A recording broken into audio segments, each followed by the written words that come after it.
안녕하십니까. 월간조선 배신영입니다. 네, 정혜연입니다. 우리나라에서 탄핵 소추안이 국회를 통과한 것은 2004년 고 노무현 대통령에 대한 탄핵 소추안 의결이 최초였습니다. 사실 이제는 그 탄핵이라는 단어가 너무 일상화가 되기는 했지만 저희가 2004년도에 그 취재를 할 때만 해도 굉장히 낯설고 막 이례적이고 막 진짜 국가가 이제 뭐 큰일 났나 이러지 않을 정도로 정말 아주 충격적인 사건이었습니다. 그때 아마 사진 보도된 것도 아직까지 돌아다니고 있을 텐데요. 2004년에 국회는 왜 이런 일을 도대체 벌인 겁니까? 글쎄요. 우선 표면적인 이유는 그거였죠. 당시 이제 노무현 대통령이 민주당, 당시에 이제 그 새천년 민주당이었죠. 새천년 민주당 후보로 대통령이 된 다음에 자기 직계 세력을 가지고 이제 열린우리당을 만들려고 그러고 있었고요. 네, 연당이라고 그다음에 했죠. 소위 말하는 이제 동교동 출신들이 이제 좀 배제가 되고 네. 동교동 호남 계열들이 그런 상황에서 이제 그 민주당의 이제 호남계 민주당 의원들하고 당시 의회 다수당이었던 한나라당이 노무현 대통령을 탄핵을 한 거였고요. 네. 탄핵의 빌미는 그거였습니다.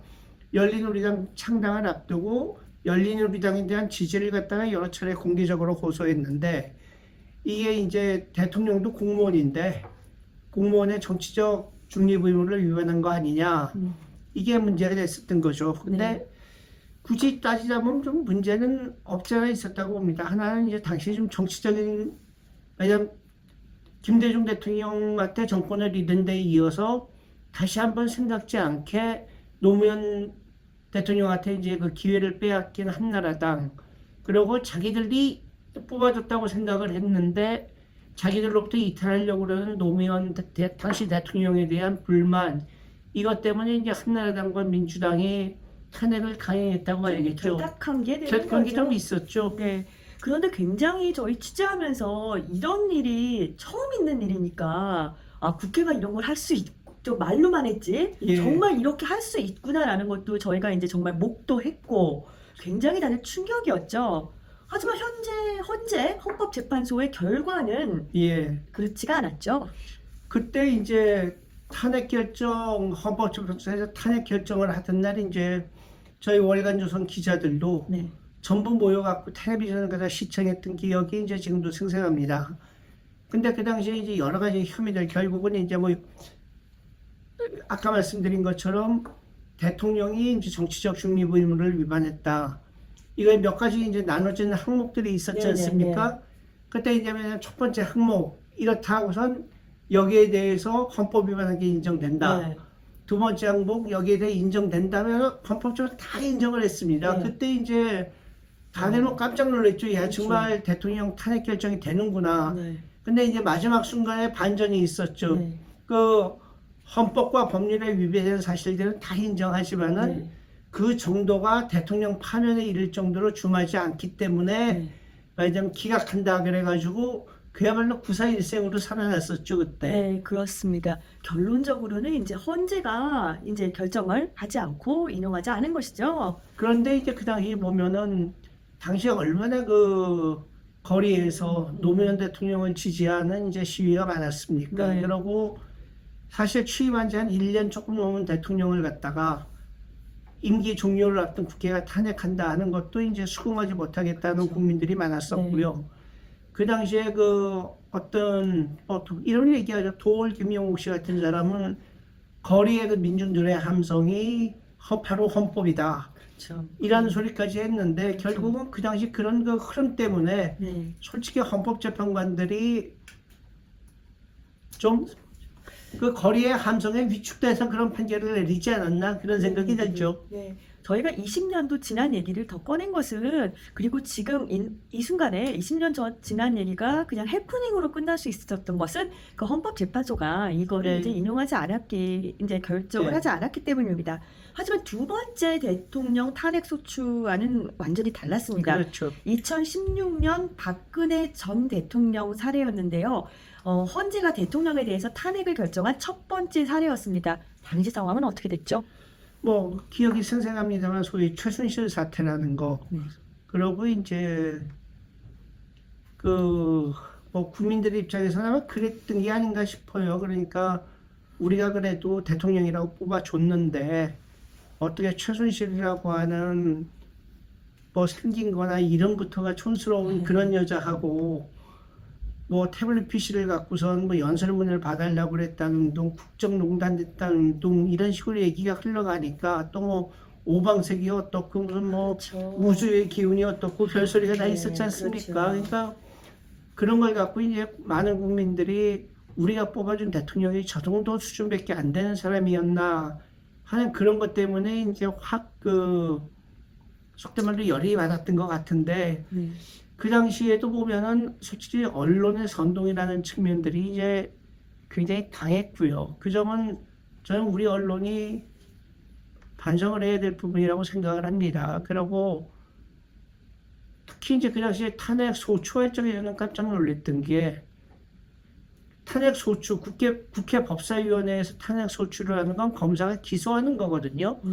근데 탄핵 소추의 증거라고 제시를 한 게 무슨 뭐 JTBC 몇월 며칠자 방송, TV조선 몇월 며칠자 방송, 뭐 무슨 신문 며칠자 방송 이러는데 그 하루하루 기자들이 급하게 써나간 기사들을 갖다가 탄핵의 증거라고 제시하는 걸 보고 깜짝 놀랐습니다. 그 미국에서도 그 루이스키 클린턴 스캔들 때 참 뭐 지저분한 스토리를 가지고선 지저분한 그 탄핵을 한 거였습니다만은 그 당시 특검이 굉장히 편파적이었긴 하지만은 그 특검이 1년 넘게 조사를 해가지고 증거 자료라는 걸 제시를 하고 주로 이제 클린턴 대통령의 위증 쪽으로 이제 문제가 됐습니다만은 탄핵 소추까지 가기는 굉장히 어쨌든 상당한 시간과 조사와 노력을 기울였는데 그런 거 없이 이렇게 탄핵까지 갔다는 게 굉장히 이제 실망스러웠고요.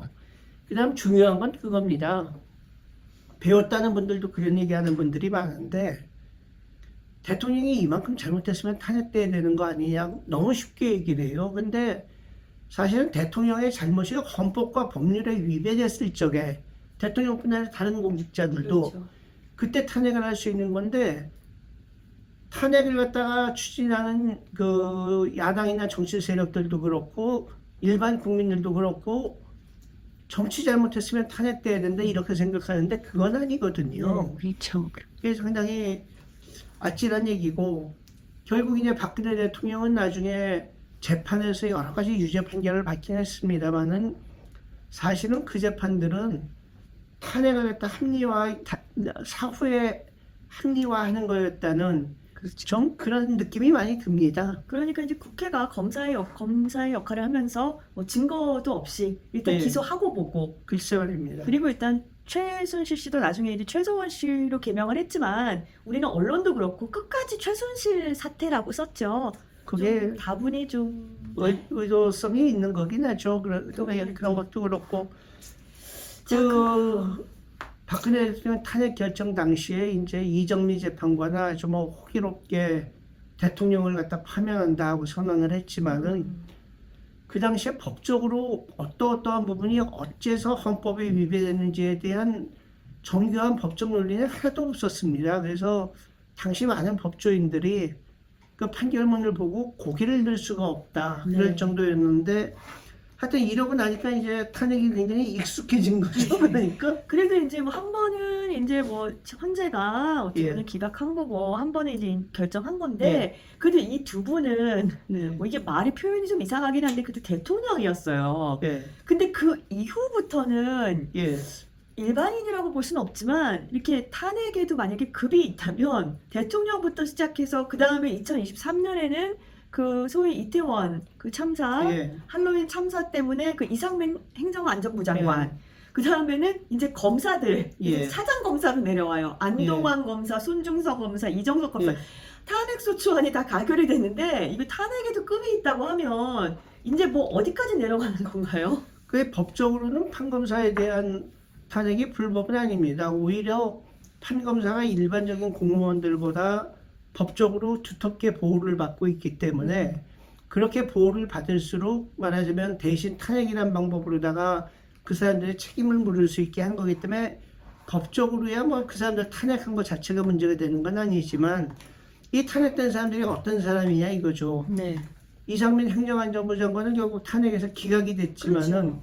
기각이 됐다는 건 결국은 탄핵 소추 사유가 충분치 않았다는 그렇죠. 얘기거든요. 네, 그렇죠. 이태원 참사는 정말 뭐 비극적인 사건이었고 거기에 대해 철저히 진상을 밝혀갖고 그런 일이 되풀이되지 않도록 하는 건 중요하지만은 과연 그 시점에서 장관으로 있었다는 것 때문에 탄핵이 되는 게 타당하냐 거기에 대해서 헌법재판소가 인정을 안 한 거고요. 그렇죠.